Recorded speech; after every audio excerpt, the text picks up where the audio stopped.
નમસ્કાર દર્શક મિત્રો. લોકશાહી એટલે લોકોની, લોકો વડે, લોકો માટે ચાલતી સરકાર. આ પાર્લામેન્ટ, જ્યુડિશરી અને એક્ઝિક્યુટિવના ત્રણ થાંભલા પર ઉભેલી સરકારનો ચોથો થાંભલો છે એ મીડિયા છે, પ્રેસ છે. પ્રેસને ચોથી જાગીર કહે છે. અને ચોથી જાગીર એટલા માટે કહે છે કે પ્રેસ એ હંમેશા સરકારને સર્ટિફિકેટ આપવાનું કામ પ્રેસનું નથી. પ્રેસ પ્રશ્નોને વાચા આપવાનું કામ કરે છે. પ્રેસ ક્યાંક વારે ચડે તો પણ નબળો હોય તેની વારે ચડવાનું કામ કરે છે. અને એ ન્યાયે પ્રેસની એક અગત્યતા છે સ્વસ્થ સોસાયટીમાં, સ્વસ્થ ડેમોક્રેટિક સોસાયટી જેને કહી શકાય, લોકશાહી વ્યવસ્થામાં એક ચોક્કસ ભૂમિકા છે માધ્યમોની. માધ્યમોની એ ભૂમિકાની લક્ષ્મણ રેખા ક્યારેક પાર થઈ જાય ત્યારે સંઘર્ષ થતો હોય છે. અને આ સંઘર્ષ આદિ અનાદિકાળથી થતો આવ્યો છે. મને હજુ આજે પણ યાદ છે દર્શક મિત્રો કે ઇમરજન્સી વખતે ગોયંકાએ ઇન્ડિયન એક્સપ્રેસનું એડિટોરિયલ પેજ બ્લેન્ક મૂકી દીધું હતું. આ એમની રીત હતી વિરોધ વ્યક્ત કરવાની.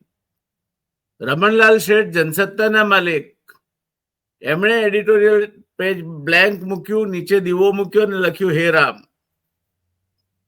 આ એમની રીત હતી વિરોધ વ્યક્ત કરવાની. એટલે કટોકટીના સમયે સેન્સરશિપ હતી. તમે પૂછ્યા વગર એક અક્ષર પણ છાપી ના શકો, પણ કોરું તો મૂકી શકો. તો એમણે આ રીત અપનાવી. એટલે મીડિયા પણ પોતપોતાને જે મૌલિકતા છે એ મૌલિકતા થકી ક્યાંક કાર્ટૂન, ક્યાંક કોરું મૂકવું, ક્યાંક અન્ય રીતે પોતપોતાના નુસ્ખાઓ અજમાવતું હોય છે, પણ એ પોતાનો પ્રજામતને વ્યક્ત કરવાનો અધિકાર અબાધિત રાખે છે. અને એ એક સ્વસ્થ લોકશાહી માટે જરૂરી પણ છે. ત્યારે આજે જગદીશભાઈ મહેતા એટલે એક બોલકું નામ છે. અને બોલકું નામ છે એટલે જગદીશભાઈ મહેતા ઉપર લગામ નાખવી જોઈએ એવું જો સરકાર અથવા સત્તાધારી પક્ષ ઈચ્છતો હોય તો એ બરાબર નથી. હું એવું કહેવા નથી માંગતો કે એટલા કારણે લગામ નાખવા માંગે છે, પણ પરિસ્થિતિ કંઈક એવી થઈ છે જેની વાત આપણે જગદીશભાઈના મોઢે જ સાંભળીશું અને પછી એની નુક્તેચીની કરી અને આ ચર્ચાને અંજામ તરફ લઈ જઈશું. પણ એક વાત ફરી કહું છું કે સરકારે મન મોટું રાખવું જોઈએ. મીડિયાએ પણ પોતાની જવાબદારી સમજવી જોઈએ. સરકાર મન મોટું રાખી અને પોતે રાજ્યકર્તા છે, પોતાના હાથમાં કાયદો અને વ્યવસ્થા છે. ગુજરાતના 2 મુખ્યમંત્રીઓનો દાખલો આપવા માંગુ છું. એક મુખ્યમંત્રીને મારવા માટે પાછળ ટોળું પડ્યું અને એક ખેડૂતે એમને સંતાડી દીધા, બચાવી દીધા. ત્યાં દરમિયાનમાં એસપી ત્યાં પહોંચી ગયા અને કહ્યું કે સાહેબ તમે તો આ વિસ્તારમાં બધાને ઓળખો છો, તમે કહો સીધા કરી નાખીએ. ત્યારે એ મુખ્યમંત્રીએ એવું કહ્યું કે ભાઈ આ વિસ્તારમાં અનેક વખત લોકોએ મને ફુલાર કર્યા છે, હું ઓળખું છું ઘરે ઘર માણસને, પણ હું રાજ્યનો મુખ્યમંત્રી થઈ અને પ્રજાના કોઈ વ્યક્તિઓ સામે ફરિયાદી બનું અને એ રીતે લોકશાહી સત્તાનો દુરુપયોગ કરવો એ મારાથી નહીં થાય. મિસ્ટર એસપી, જાણવા જોગ પણ ફરિયાદ કરવાની નથી. ઈશ્વરની કૃપાથી મને જે લોકો હાર પહેરાવતા હતા એ લોકો રૂઠ્યા, રોષ સહન કરી લીધો, મને કોઈ ઈજા થઈ નથી. તમે તમારું કામ કરો, મને મારું કરવા દો, મારે ફરિયાદ જાણવા જોગ પણ કરવાની નથી. આ એક મુખ્યમંત્રી.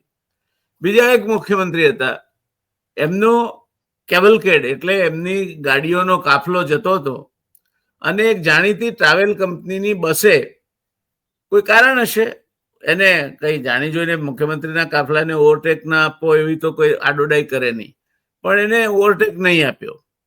અને ઓવરટેક નહીં આપ્યો તો આગળ જઈને એમના એસ્કોર્ટે એ બસને ઊભી રાખી અને જે કંપનીની બસ હતી એ કંપનીના બધા જ લાયસન્સ ટ્રાન્સપોર્ટ ઓપરેટરના એ કેન્સલ કરી દીધા.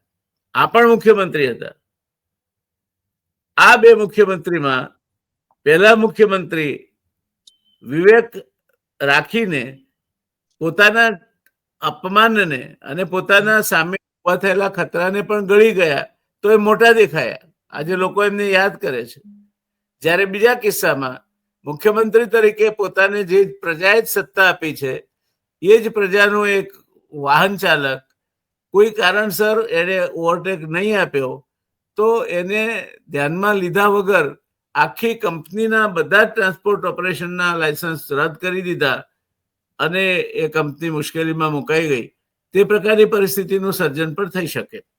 વાસ્તવિક પરિસ્થિતિ શું છે એ આપણે જાણતા નથી. વાસ્તવિક તો જોડો જેને ડંખે છે તે જાણે છે. અને જોડો ક્યાં ડંખે છે એ જોડો પહેરનારથી વિશેષ કોઈને ખબર નથી પડતી.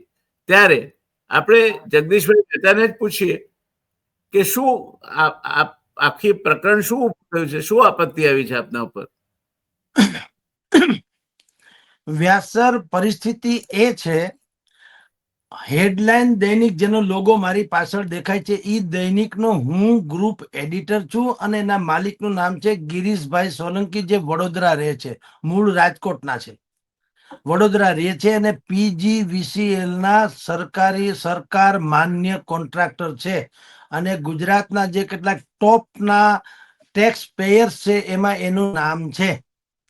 ગિરીશભાઈ સોલંકી એ ત્યાં વડોદરા ખાતે રહે છે, સારી સોસાયટીમાં, સારી લોકાલિટીમાં. એક રૂપિયામાં નવરાત્રીના ગરબા જે કરાવે છે ને, 1 જ રૂપિયો લઈને કરાવે છે અને સૌથી સલામત નવરાત્રી તેઓ શ્રી કરે છે, જ્યાં કોઈ દિવસ કોઈની આછકલાઈ નથી થઈ, કોઈની છેડતી નથી થઈ, કોઈને મુશ્કેલી નથી પડી. જ્યારે ફ્લડ આવ્યું, અત્યારે વડોદરામાં ફ્લડ આવ્યું ત્યારે સરકાર જેટલે નથી પહોંચી શકતી એટલું ગિરીશભાઈ અને એની સાથેના એક સ્વેજલભાઈ વ્યાસ કરીને એક મિત્ર છે, સ્વેજલ વ્યાસ, બહુ ટેલેન્ટેડ છોકરો છે અને બદ્રીનાથ, કેદારનાથ સહિતના જે મંદિરો છે એને પુષ્પથી લાદેલા, તમે જે જુઓ છો ગૂગલમાં, એ પુષ્પથી શૃંગાર કરે છે. નામ છે સ્વેજલભાઈ વ્યાસ. એ એના મિત્ર હોવાને કારણે એની સાથે બેસીને એને આ ફ્લડ જ્યારે વડોદરામાં આવ્યું ત્યારે અનેકો સ્થળે જઈને શુદ્ધ પાણી પીવાનું, શુદ્ધ પાણી અને ફૂડ પેકેટ્સ એની પણ વિતરણ કરેલું. આ મેં એની થોડીક બાયોગ્રાફી આપી કે ગિરીશભાઈ સોલંકી ક્યાં અને શું છે. હા, એનો હાવભાવ એ સ્વાભાવિક જ તમને ને મને ન જચે અથવા તો અલગ તરી આવે એવો છે. એક તો એ ભયંકર સોનું પહેરે છે, 1.5 કરોડ રૂપિયાનું સોનું રોજે પહેરે છે અને દેખાડે તમને. હા, બિલકુલ 1.5 કરોડનું રોજનું સોનું પહેરે. આપણે જે ઓલા કહીએ છીએ ને, ઓલા શું ગોલ્ડમેન, આ એના જેવું છે, ગોલ્ડમેન જેવું. હવે પહેરે છે તો છે, પણ સોનું પહેરવું અપરાધ. હા, અપરાધ તો હા બિલકુલ એને ગમે છે એટલે પહેરે છે અને પહેરતા હશે તો એની. અને બીજું, આજ સુધીમાં ઇન્કમ ટેક્સે 11 વખત એની ઉપર રેડ પાડી છે અને ઇનામ આપીને ગયા છે. એક પણ વખત એનું કોઈ કાળું ધોળું બહાર આવ્યું નથી. આજ સુધીમાં એની સામે એક પણ FIR નોંધ નથી થઈ, કોઈ પણ પ્રકારનો અપરાધ નથી થયો.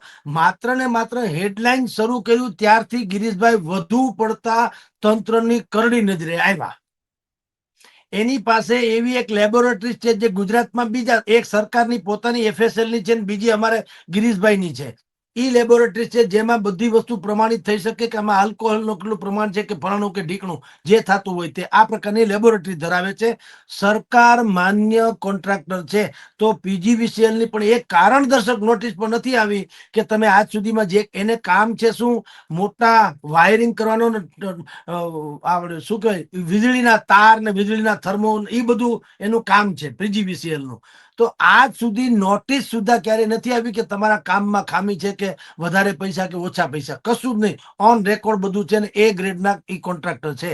આ મેં તમને થોડીક બાયોગ્રાફી આપી. કારણ એવું છે કે હવે એની સામે જે સંગીન કલમો હેઠળ પોલીસે કાર્યવાહી કરી એટલે મોટા ભાગના ગુજરાતના લોકો જે તમારા બધાની ચેનલ થ્રુ સર મને બધા ઓળખે છે અને આપણે વાત તો બધી જ વાત નિષ્ઠા પ્રમાણિકતાની કરીએ એટલે સ્વાભાવિક બધાને સંદેહ પણ થાય કે તમે એક તરફ નિષ્ઠા પ્રમાણિકતાની વાત કરો છો, બીજી તરફ તમારા સ્વયં પોતાના શેઠ જ એમ કે આવી રીતે ખંડણી ઉઘરાવતા ઝડપાયા હોય તો તમારું શું કહેવાનું છે, એવું બધાને સ્વાભાવિક થાય. જો અમારા શેઠ એટલે કે ગિરીશભાઈ સોલંકી ખંડણી ઉઘરાવતા હોત તો આ એની પાસે એની ઉપરનો આ કેટલામો કેસ છે? બીજો, ત્રીજો, પાંચમો હોવો જોઈએ ને. ખંડણી ખોર કોને કહેવાય? જે વારંવાર રીઢા ગુનેગાર. CR પાટીલની ઉપર 125 કેસ છે. CR પાટીલ, જેને આ લોકો આપણે પક્ષના પ્રમુખ જે છે, એમના ઉપર કોઈ સામે કેસ એક થયો નથી. પણ નહીં એમના આજ ઉપર સુધી. કોઈ કેસ ગિરીશભાઈ થયો સોલંકી નથી. કોના ઉપર આ સર? બાબતે એમના ઉપર કોઈ કેસ થયો નથી એવું જ કહો છો ને આપ? જી જી, બિલકુલ નહીં. આજ સુધીમાં ગિરીશભાઈ સોલંકી ઉપર કોઈ પણ પ્રકારનો કેસ નથી થયો. આ જે થયો એ પહેલી વખત થયો છે. અને એમાંય જી આપને કહું સર, એક તો 3 વર્ષ જૂનો કેસ છે. રાજકોટના એક રણજીતભાઈ વિરડા કરીને એના કહેવાતા ભાગીદાર હતા. રાજકોટના રહે છે ને રણજીત વિરડા, એ એના ગિરીશભાઈના ભાગીદાર. હવે એને અહીંયા કેટલાક લોકોએ પુશઅપ કરીને, બિલકુલ આ તો ફેબ્રિકેટેડ વાતો છે. શું કામ? અમે બહુ બોલીએ છીએ એટલે. બાનું ચોક્કસ છે, સરકાર પાસે બાનું ચોક્કસ છે કે ભાઈ અમારી હાથમાં ફરિયાદ છે. પણ આપને કહું વ્યાસ સર, 3 વર્ષ જૂનો કેસ છે. 3 વર્ષ પહેલા ફરિયાદ નોંધાવી. હવે 2 ઘડી તમે એક માની લ્યો કે ફરિયાદી નિર્દોષ છે. હાલો, એનું બેકગ્રાઉન્ડ ખરાબ છે એ જવા દો, આપણે એમ નથી પડવું. હું એમ કહું કે ફરિયાદી નિર્દોષ છે, તો તંત્રને એ નિર્દોષ વ્યક્તિને ન્યાય અપાવવામાં 3 વર્ષ રસ કેમ ન પડ્યો? મને સમજાવો. Justice delayed is justice denied. કોઈ પણ બરાબર. ન્યાયની પ્રક્રિયામાં ન્યાય મોડો પડે એનો અર્થ એ કે કાં તો ન્યાય પાત્ર નથી એ બાબત, કાં તો ન્યાય આપવાની જરૂરિયાત જણાતી નથી. એટલે આપની વાત સાચી છે કે ન્યાય જો તોડવાનો હોય તો એ સમયસર તોડાવવો જોઈએ. કાર્યવાહી થવાની હોય તો એ સમયસર થવી જોઈએ.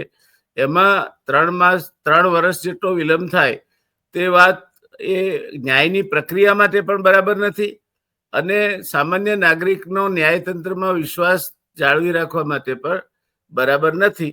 એટલે એ રીતે ન્યાયતંત્રમાં વિલંબ જે થાય કોઈ કારણોસર, અને એ કારણો એવા હોય કે જે સામાન્ય કારણ હોય, જે રીતે હું આપના આ કિસ્સાની વિગતો આપે મને સમજાવી તે પ્રમાણે, તો મામૂલી રકમનો કેસ છે અને એ રકમના કેસ બદલ કઈ તમે ખંડણી ઉઘરાવાની વાત કરો અને એના પુરાવા તરીકે તમે હથિયારોની વાત કરો, તો એમની પાસે, મારે તમને સીધો પ્રશ્ન પૂછવો છે કે ગિરીશભાઈ સોલંકી પાસે રિવોલ્વર છે, તેનું એમની પાસે કાયદેસરનું લાયસન્સ છે ખરું?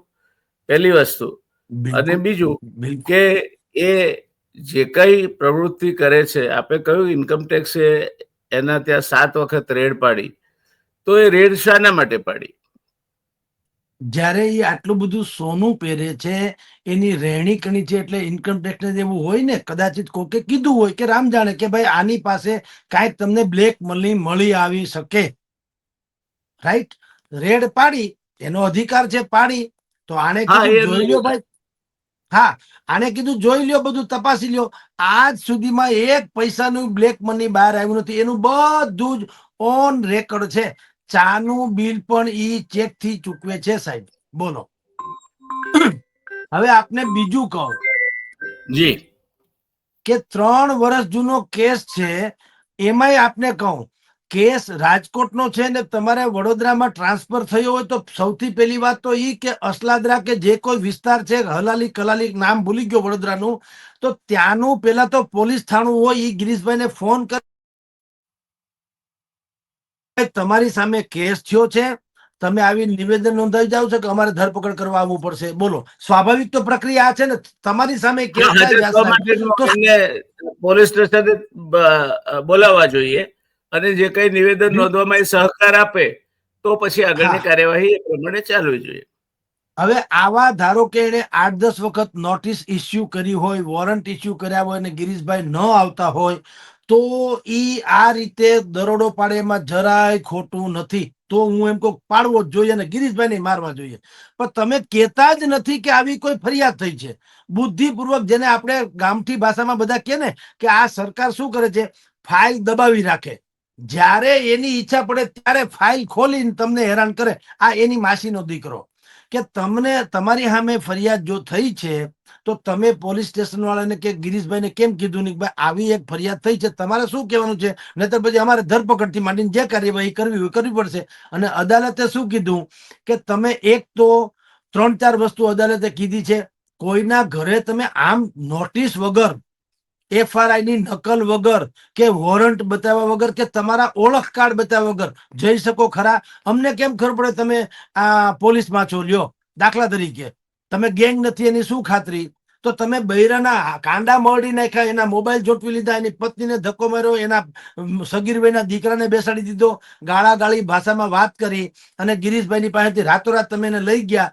તમે અપરાધી હોય ગિરીશભાઈ, આતંકવાદી હોય, નક્સલવાદી હોય તો શૂટ કરી દો. હું તો એમ કહું, ભલે અમારા માલિક છે, હું ક્યાં એને બચાવ કરું છું, પણ તમારી જે પદ્ધતિ છે એ પદ્ધતિ તમે બધે અખત્યાર કરતા હો તોય મને વાંધો નથી. બચુ ખાબડમાં આવી અપનાવી હતી. બચુ ખાબડના દીકરા 72 કરોડ રૂપિયાના કૌભાંડમાં ઝડપાણા. તમે એના સોફા બોફા ફેંદી નાખ્યા હતા, એના ઘરેથી રાત્રે એને ઉઠાવ્યા હતા. એમાં તો તમે ઓવારણા લઈ હતા. તમે તો કાખમાં લઈને ફેર્યા ઠેઠ સુધી. પ્રધાનમંત્રીનું રિસફલિંગ ન થયું ત્યાં સુધી બચુભાઈને તો ફેરવા કે નહીં કાખમાં લઈને? તો તમને ન્યા કેમ કાયદો નથી આવતો? ખ્યાતિ કાંડમાં ડોક્ટરોએ પૈસા ખાવા હાટું 11 જણાનું ક્લિનિકલી મર્ડર કર્યું. તમે કાંઈ આની આવી દરોડા ન પાડ્યા? તમે તો એ આવ્યા ત્યારે બિલકુલ અહીંયા ખુરશી પાથરીને બેસો સાહેબ બેસો. ડોક્ટરને કીધું હું કામ? પાછળ હતા એક રાવણ હતા જેવા રાજકારણીનો હાથ, એટલે એને કઈ 11 જણાના મર્ડર કર્યા તો પણ એને તમારે ખુરશી આપી બેસવાની. અને અમારા શેઠ ભલે એની સામે જે અપરાધ તમે સાબિત થાય તે, હું ક્યાં ના પાડું. રિવોલ્વર મેં તો લાયસન્સ નથી આપ્યું કે ઈ પોતે નથી લઈ આવ્યા નથી. તમારી એટલે ભારતીય જનતા પાર્ટીની આની પહેલાની સરકારમાં 2 મંત્રી એવા હતા જેના છોકરા નાગાલેન્ડ અને મિઝોરમથી બોગસ ડોક્યુમેન્ટના આધારે હથિયાર લઈ આવ્યા હતા. એને કાં આવી રીતે તમે લોકોએ કાંઈ ન કર્યું? એ તો એ ટેસડા કરે છે, એના ઘરે તપાસ નથી થતી. ગિરીશભાઈ જેનું અધિકૃત છે એમાં લેશ માત્ર ખામી નથી. સરકારે માન્ય રિવોલ્વર છે તો એમાં શું ગુનો છે? એક વાત, એની પાસે દારૂની પરમિટ છે. તો અહીંયા અમારા રાજકોટમાં કોંગ્રેસના નેતાથી માંડીને ઘણા પાસે દારૂની પરમિટ છે. પરમિટ તો તમે આપો છો શું કામ? અને પરમિટ હોય તેની પાસે દારૂ ન હોય તો શું હોય? છતાંય હું ક્યારે દારૂની ફેવર કરનારો નથી વ્યાસ સાહેબ. હું માનું છું કે આ બધું દુર્વ્યસન છે, ન હોવું જોઈએ. પણ તમે સરકારે ઉઠીને પરમિટ આપે તો છે ને? તો પરમિટ આપે છે છતાંય એમાં જો કઈ ભંગ થયો હોય તો તમ તારે 100% ગિરીશભાઈને ઉપાડો, કોઈ વાંધો નથી. રિવોલ્વરમાં કઈ બીજો કઈ ભંગ થયો હોય 100% ઉપાડો, કઈ વાંધો નથી. ધારો કે અમારા શેઠે ઓલા ભાઈને ખંડણી જ માગી હોય તો તમ તારે ઉપાડો ને ફાંઈએ ચડાવો, પણ પ્રોસેસ તો હોય કે નહીં સાહેબ? જી ગુજરાતમાં દર્શક મિત્રો, નાગરિક આમાં મૂળ વાત એ છે, દર્શક મિત્રો મૂળ વાત એ છે કે હેરોલ્ડ જીનિન નામનો એક બહુ મોટો મેનેજમેન્ટ એક્સપર્ટ થઈ ગયો. એણે એવું કહ્યું છે કે larger is the system, larger are the layers of inefficiency. એટલે સરકારી તંત્ર એવડું મોટું તંત્ર છે કે એમાં ક્યાંક તો આવા ગાબડા નીકળવાના જ. પણ જ્યારે સરકાર એક વ્યક્તિ સાથે, એક નાગરિક સાથે કોઈ પણ પ્રકારે એની સાથે પનારો પાડે છે ત્યારે પોલીસ નથી. પોલીસ એ સરકારની, લોકશાહી સરકારની પ્રતિનિધિ છે અને ગુનેગારને સજા કરવી જોઈએ, નશ્યત મળવી જોઈએ, એ એનો અધિકાર છે. પણ એ કાર્યવાહીમાં વિવેક ગુમાવવો ન જોઈએ. અને જે કંઈ થાય તે it is not only sufficient that justice is done. માત્ર ન્યાય મળ્યો એ પૂરતું નથી. ન્યાય મળ્યો છે તેવું સાબિત થાય ને જોનારને દેખાય તે પણ એટલું જ જરૂરી છે. It must appear to have been done, કે ના, ન્યાય બરાબર તોડાયો છે. એટલે માધ્યમો સાથે સંકળાયેલ વ્યક્તિ હોય કે ધંધા સાથે સંકળાયેલ વ્યક્તિ હોય, કોઈ પણ ભારત દેશનો નાગરિક જે આવકવેરો ભરે છે, જેની પાસે કાયદેસરની લાયસન્સ છે હથિયારનું, જેની પાસે એના ઘરમાંથી દારૂ પકડાય તો એની પાસે દારૂનું લાયસન્સ છે, એ વ્યક્તિ એક ગુનેગાર છે. એના કરતા એની સાથે જે તમારે તપાસ કરીને તમે પહેલા કાયદાનો પાયાનો સિદ્ધાંત એવો છે મહેતા સાહેબ કે કોઈ પણ વ્યક્તિ જ્યાં સુધી ગુનેગાર નથી પુરવાર થતો ત્યાં સુધી એ નિર્દોષ છે. અને કાયદાનો બીજો સિદ્ધાંત જ્યુરિસ્પ્રુડન્સનો એ છે કે 99 માણસો છટકી જાય તો વાંધો નહીં, પણ 100મો એક નિર્દોષ માણસ છે એને સજા નહીં થવી જોઈએ. ત્યારે જે કોઈ વ્યક્તિ સામે સરકાર કાર્યવાહી કરવા ધારે, સરકાર કાર્યવાહી કરવાને સ્વતંત્ર છે. સરકારના તંત્રએ પણ કાયદા પ્રમાણે જે કંઈ કરવા પાત્ર હોય તે કરવું જોઈએ. એમાં કોઈ આડખેલી રાખવાનો પ્રયાસ કરે તે પણ આવકાર્ય નથી. પણ 99 માણસ ગુનેગાર છટકી જાય તો એક માણસ નિર્દોષ હોય એને સજા નહીં થવી જોઈએ. અને બીજું કે માણસ જ્યાં સુધી ગુનેગાર પુરવાર નથી થતો ત્યાં સુધી એ માણસ નિર્દોષ છે, અનલેસ ઇઝ કન્વિક્ટેડ. એટલે જામીન આપેલો હોય છે તેને ગુનેગાર નથી ગણવામાં આવતો. જામીન આપ્યા છે એનો અર્થ એ કે એને સજા નથી પડી, એ ગુનેગાર પુરવાર નથી થયો. ત્યારે અહીંયા આ કિસ્સામાં તો હજુ શરૂઆત છે આખા પ્રકરણની, અને પ્રકરણમાં યોગ્ય વિવેક બુદ્ધિ વપરાઈ હોત તો મને લાગે છે કે પ્રજા માટે પણ, હું કોઈ ગિરીશભાઈ માધ્યમો સાથે જોડાયેલા છે એના માલિક છે અથવા તો સમાજના પ્રતિષ્ઠિત નાગરિક છે, એ બધી વાતને બાજુ પર મૂકી દઈએ. સામાન્યમાં સામાન્ય નાગરિકને પણ રામના રાજ્યમાં કોઈ સીતાજીએ અગ્નિ પરીક્ષા આપી હતી, છતાં કોઈ સામાન્ય વ્યક્તિએ એમ કહ્યું અને એમણે સીતાજીને પાછો ત્યાગ કર્યો. તો સામાન્યમાં સામાન્ય નાગરિકના મતની પણ કિંમત હોવી જોઈએ, એનું વજન હોવું જોઈએ. અને એનું નામ લોકશાહી છે. લોકશાહી એટલે લોકોની, લોકો વડે, લોકો માટે ચાલતી સરકાર. અને એમાં પ્રમાણભાન જળવાવું જોઈએ, નિર્દોષ માણસને કોઈ મુશ્કેલી નહીં પડવી જોઈએ, અને માણસને પોતાનો બચાવ કરવાની પૂરતી તક આપવી જોઈએ. જો કોઈ ગુનેગાર હોય તો એને બીજા દિવસે બોલાવીને કસ્ટડીમાં લઈ શકાય કે એ જ દિવસે લેવો જોઈએ, એ પોલીસના સ્વવિવેક પર આધાર રાખે છે. એના ઉપર ટીકા કરવાનો અથવા ટીકા ટિપ્પણી કરવાનો કોઈ ઈરાદો નથી, હોઈ શકે પણ નહીં. પણ જે વર્ણન જગદીશભાઈએ કર્યું તે વર્ણન જોતા એવું લાગે છે કે ક્યાંક બંને પક્ષે પ્રમાણભાન જળવાયું નથી, અને પ્રમાણભાન નથી જળવાયું માટે એક નાગરિકના અધિકારો ઉપર પણ ક્યાંક ને ક્યાંક ઘસરકો પડ્યો છે. જે ના પડ્યો હોત તો સરકારનું વધારે સારું દેખાત. સરવાળે લોકશાહી સરકાર એ પ્રજાની સરકાર છે, પ્રજા માટે કામ કરતી સરકાર છે. એને જે ખોટું કરે છે એને દંડવાનો પૂરેપૂરો અધિકાર છે. પણ એના જે માપદંડો છે એ એવા હોવા જોઈએ કે ન્યાય થયો છે તેવું લાગે, ઉચિત પ્રોસિજર જળવાય અને કાર્યવાહી થાય, અને ન્યાયની સામે સૌ સરખા. એ રીતે જેમ એક મંત્રીશ્રીનો દાખલો આપ્યો કે એમના દીકરાને તમે કૌભાંડમાં પકડાય, તો પણ આવા તો ઘણા દાખલા છે. અને કંઈ આ સરકારના જ છે એવું નથી, અગાઉની સરકારોમાં પણ આવા બનાવો બનેલા છે. એટલે કોઈ સરકારને દોષ દેવાનો અર્થ નથી.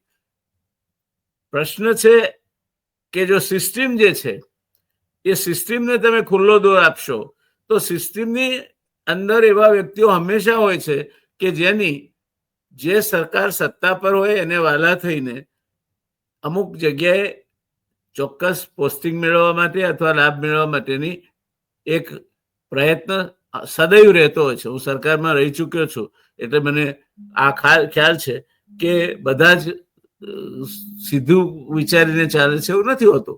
તો અહીંયા મને લાગે છે શુદ્ધ બુદ્ધિ અથવા વિવેક બુદ્ધિ વપરાવી જોઈતી હતી, જે ક્યાંક નથી વપરાઈ, જેનો રોષ અથવા દુઃખ આપણે જગદીશભાઈ મહેતા સાહેબની વાત પરથી જોઈ શકીએ છીએ. આશા રાખીએ કે હવે આગળની જે કાર્યવાહી થાય તેમાં જગદીશભાઈ મીડિયામાં છે અને જગદીશભાઈ બેફામ બોલે છે. મીડિયાએ પણ વિવેક રાખવો જોઈએ. હું એવા મતનો નથી કે મીડિયાને અધિકાર છે ગમે તેને ગમે તે આક્ષેપો કરવાનો અથવા તો ગમે તેમ બોલવાનો. જગદીશભાઈને હું જાણું છું ત્યાં સુધી જગદીશભાઈએ ક્યારેય લક્ષ્મણ રેખા ઓળંગી હોય એવો મને ખ્યાલ નથી. તો એ પરિસ્થિતિમાં જગદીશભાઈને દુઃખ થયું છે, તે દુઃખ સમજી શકાય તેવું છે. પણ હવે બંને પક્ષે, સરકાર પક્ષે અને માધ્યમ પક્ષે, બંને પક્ષે સાથે બેસી અને જે સાચું હોય તે ના હોય તો કોઈ તટસ્થ વ્યક્તિને લવાદ તરીકે રાખીને, હાઈકોર્ટના જજ હોય, નિવૃત્ત જજ હોય કે ગમે તે રીતે એક એવી નિયમાવલી ઘડવામાં આવે કે જેની બહાર પોલીસ પણ ના જઈ શકે અને જેની બહાર માધ્યમો પણ ના જઈ શકે. તો મને લાગે છે કે પ્રજાના હિતમાં માધ્યમોની ફરજ બજાવે છે. માધ્યમો સરકારના વખાણ જ કરતા હોય એવું બનવાનું નથી. માધ્યમ જો સરકારના વખાણ જ કરતું થાય તો એના વિશ્વસનીયતા ઉપર મોટો પ્રશ્નાર્થ ચિહ્ન લાગે છે. માધ્યમનું કામ છે પ્રજાના પ્રશ્નોને રજૂ કરવાનું, અને પ્રજાના પ્રશ્નોને રજૂ કરવાનું એટલે કોઈ સરકારના વાંક કાઢવાનું નથી, સિસ્ટમનો વાંક છે. જે કંઈ ખોટું બને છે એ કોઈ આખી સરકાર ત્યાં કામે નથી લાગી, એ સિસ્ટમનો એક ભાગ. જેમ આંગળીમાં તમને 100 વાગે તો આંગળીના ટેરવે લોહી નીકળે છે, તો એ ભાગ અસરગ્રસ્ત થાય છે. એમ આખી સરકારને કોઈ માણસ ભાંડે છે તેમ કહેવું પણ યોગ્ય નથી, એવું જનરલાઇઝેશન પણ યોગ્ય નથી. અને માધ્યમોને એક હદ સુધીની હકીકતો ઉપર આધારિત સ્વતંત્રતા, પ્રજાના પ્રશ્નો તરીકે વાત રજૂ કરવાની હોવી જોઈએ, જેથી સરકારને સાચો ફીડબેક મળી શકે. ઉલટાનું સરકાર માધ્યમો સાથે હકારાત્મકતાપૂર્વક વર્તે તો સરકારનો વહીવટી તંત્ર ઉપરનો કાબુ સુધરશે. એનાથી સરકારને નુકસાન નથી, સરકારને ફાયદો છે. સરકારી તંત્ર એ આ પ્રકારની ટીકાઓથી જે વ્યાજબી હશે અને જેમાં પુરાવાઓ હશે ગભરાતું થશે અને અન્યાય કરતું બંધ થશે. તો મહેતા સાહેબની લાગણી સાચી છે, એમને ક્યાંક દુભાઈ છે લાગણી. એ બંને પક્ષે જે કંઈ હોય તે સાથે બેસીને સમાધાન થાય અને એક એવી નિર્ણાયક માર્ગદર્શિકા બને કે જેનાથી બંનેનું માન જળવાય, માધ્યમોનું માન પણ જળવાય, સરકારનું માન પણ જળવાય અને પ્રજાના પ્રશ્નો રજૂ કરી શકાય. પ્રજાના પ્રશ્નો રજૂ કરવા એ કોઈ ગુનો નથી. ગરીબનું કોણ છે? ગરીબનું કોઈ જ નથી. સમયને સથવારે ગુજરાત નામની એક પુસ્તક છે. કુંદનલાલ ધોળકિયા એ વખતે વિધાનસભાના સ્પીકર હતા. સનતભાઈ મહેતાને પૂરતો સમય નહીં આપ્યો, સનતભાઈ વિરોધ પક્ષે હતા, ત્યારે એમણે એમની પાસે રજૂઆત કરી ચેમ્બરમાં જઈને કે સાહેબ, સંખ્યાબળ તો અમારી તરફે નથી, એમ સંખ્યાબળ હંમેશા સત્તાધારી પક્ષની તરફે રહેવાનું છે, પણ વિધાનસભા ગૃહમાં અમારા રક્ષક તમે છો, જેનું કોઈ નથી એના અધ્યક્ષ છે. ત્યારે સરકારના મંત્રીશ્રીઓ, મુખ્યમંત્રીશ્રી, જેનું કોઈ નથી એના એ છે, એના રક્ષક એ છે. એ ભાવનાથી કામ કરે તો મને લાગે છે કે ગુજરાતની એક આગવી પ્રતિષ્ઠા છે સુશાસિત રાજ્ય તરીકેની, એ પ્રતિષ્ઠાને પણ ફાયદો થશે. પ્રજાના વ્યાજબી પ્રશ્નો રજૂ કરવા માટે માધ્યમોને પણ પ્રોત્સાહન મળશે અને એમને મન દુઃખ નહીં થાય. બીજા માધ્યમો પણ મન દુઃખ નહીં કરે આ કારણસર. સાથે સાથે માધ્યમોએ પણ બેફામ આક્ષેપો, જનરલાઇઝ આક્ષેપો, આખી સરકારને માથે મઢી દેવાતા આક્ષેપો નહીં કરવા જોઈએ. એમણે પણ જરૂરી સંયમ વર્તવો જોઈએ. તો આ કિસ્સામાં જે કંઈ થયું છે મને લાગે છે કે અત્યંત ખેદપૂર્વકની ઘટના છે. ન થઈ હોત તો વધારે સારું હતું.